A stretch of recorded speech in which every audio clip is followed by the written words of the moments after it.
Hello learners, आज के इस वीडियो में हम लोग कवर करने वाले हैं मध्य प्रदेश जो शिक्षक चयन परीक्षा है एमपी टेट वर्ग 3, उसमें साइंस के सिलेबस में जो केमिस्ट्री के एटॉमिक स्ट्रक्चर्स एंड जो आपका एटॉमिक मॉडल्स हैं उनसे रिलेटेड कुछ एमसीक्यूज़ को हम लोग कवर करेंगे। इसके प्रीवियस वीडियोस में मैंने आपको एटॉमिक स्ट्रक्चर और जो एटॉमिक मॉडल्स थे उनके बारे में बता दिया था, तो आज हम लोग उसके एमसीक्यूज़ करने वाले हैं। तो स्टार्ट करते हैं आज का वीडियो।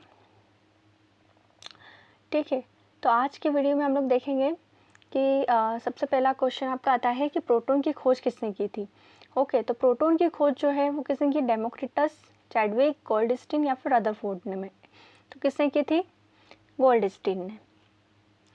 इसके बाद नेक्स्ट क्वेश्चन आता है, यदि किसी तत्व की परमाणु संख्या 8 है और द्रव्यमान संख्या 16 है तो उसमें न्यूट्रॉन की संख्या होगी।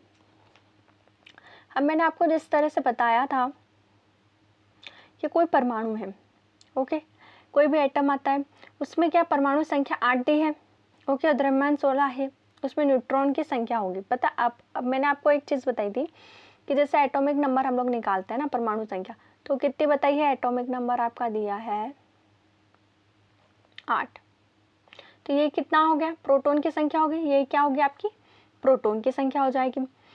और अगर द्रव्यमान संख्या 16 दी हुई है, मतलब क्या है इसका, प्रोटॉन प्लस न्यूट्रॉन की संख्या कितनी है उस एटम में, प्रोटॉन प्लस न्यूट्रॉन की संख्या दी हुई है 16, प्रोटॉन हो गए 8 और टोटल मिलाकर के कितने हो गए 16। अब न्यूट्रॉन्स हमको निकालने हैं तो क्या करेंगे, 16 में से 8 को माइनस कर देंगे, तो कितने आ जाते हैं आपके 8। तो यही आपका करेक्ट ऑप्शन हो जाएगा। क्या आ जाएगा, न्यूट्रॉन की संख्या कितनी हो जाएगी आपकी, 8 हो जाएगी। अब हम लोग नेक्स्ट क्वेश्चन पर आते हैं।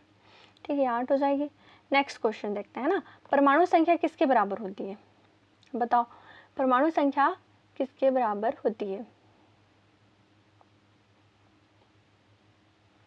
न्यूट्रॉन की संख्या के, प्रोटॉन प्लस न्यूट्रॉन की संख्या के, प्रोटॉन की संख्या पे, द्रव्यमान संख्या पे। परमाणु संख्या बोलिए तो क्या जाएगी, प्रोटॉन की संख्या पे, ये अभी मैंने आपको बताया था, बस वैसे ही आएगा ये प्रोटॉन की संख्या।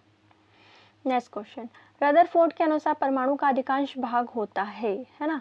तो अनुसार ये मैंने आपको एटॉमिक मॉडल बताया था परमाणु इसका, रदरफोर्ड का परमाणु मॉडल। इसमें हमने क्या देखा था कि प्लस जो चार्ज होता है या नाभिक होता है वो क्या होता है, बीच में होता है, और आसपास का भाग कैसा बताया था उसने, कैसा बताया था, आसपास का भाग रिक्त बताया था, कैसा बताया था, ये रिक्त भाग होता है, और बीच में जो है नाभिक होता है जो कि कैसा होता है, ठोस भाग होता है। और कैसे एक्सपेरिमेंट किया था, अल्फा कणों की यहाँ पर बौछार की थी जब उसने परमाणु के ऊपर, तो कुछ अल्फा कण क्या हुए थे, रिटर्न आ गए थे, कुछ अल्फा कण क्या हो गए थे, यहाँ से टकरा के विक्षेपित हो गए थे इस तरह से, और कुछ अल्फा कण जो है डायरेक्ट सीधे निकल गए थे। तो उसने क्या निष्कर्ष निकाला था कि परमाणु का जो अधिकांश भाग है वो कैसा है, रिक्त है, और मध्य में क्या है, नाभिक उपस्थित है जो कि क्या होता है, ठोस होता है।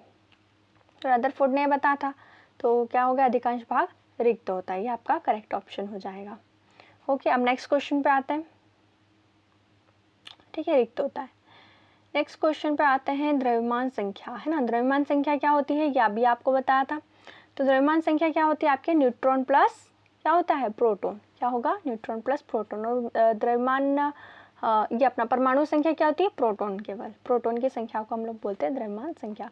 ठीक है, और ये आपको परमाणु स्ट्रक्चर है ना, एटॉमिक स्ट्रक्चर में आपको ये एक बात बताई थी मैंने, जैसे कि एक परमाणु का स्ट्रक्चर है जो कि होता है नाभिक है ना, यहाँ पर क्या होता है, पॉजिटिव चार्ज होता है, सबको मालूम है, और यहाँ पर क्या होता है, प्रोटॉन के साथ साथ न्यूट्रॉन भी पाए जाते हैं। ठीक है, क्या पाए जाते हैं, प्रोटॉन के साथ न्यूट्रॉन पाए जाते हैं, और इसके आसपास क्या होती है, कक्षाएं होती हैं, बहुत सी कक्षाएं होती हैं, और इन कक्षाओं में क्या होते हैं, इलेक्ट्रॉन्स होते हैं, क्या होते हैं, इलेक्ट्रॉन्स होते हैं। ओके, इस तरह से पाए जाते हैं।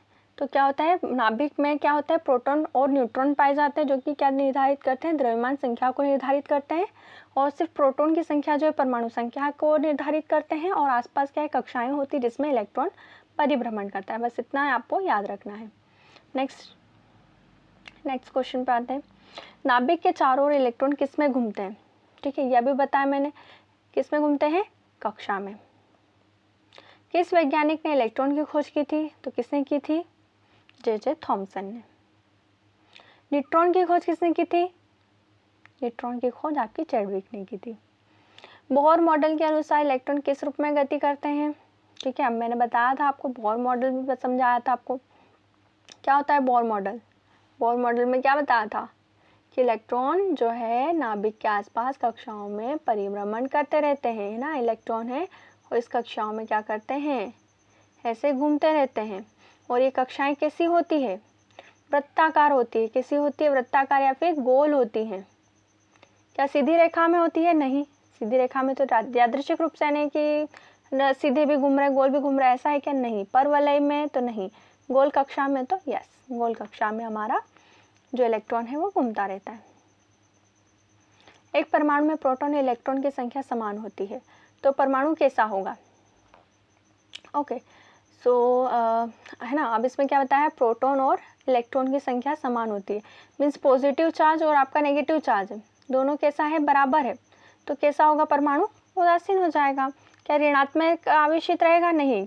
ऋणात्मक आवेशित कब रहेगा? जब इसमें इलेक्ट्रॉन की संख्या ज़्यादा हो और प्रोटॉन की संख्या कम हो, तब ये ऋण आवेशित हो जाता है। धनात्मक आवेशित कब होता है? जब प्रोटॉन की संख्या ज़्यादा हो और इलेक्ट्रॉन की संख्या कम हो। और उदासीन किस केस में रहता है आपका? जब प्रोटॉन और इलेक्ट्रॉन की संख्या समान होती है। ठीक है, नेक्स्ट क्वेश्चन पे आते हैं हम।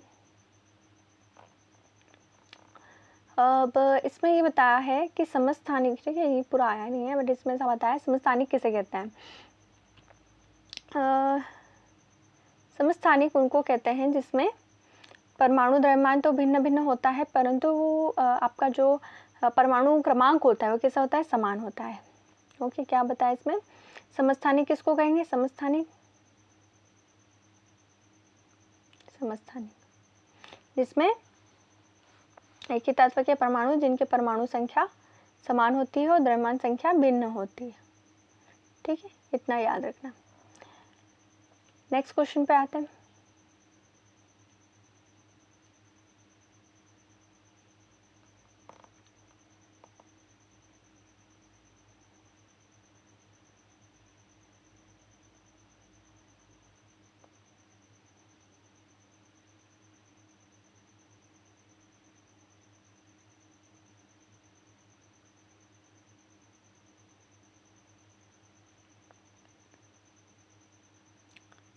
सो आज का वीडियो हमारा यहीं पे समाप्त होता है।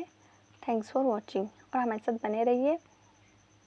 आज का वीडियो हमारा यहीं पे ख़त्म होता है। आगे हम लोग और अदर एमसीक्यूज़ को कवर करेंगे। Thanks for watching.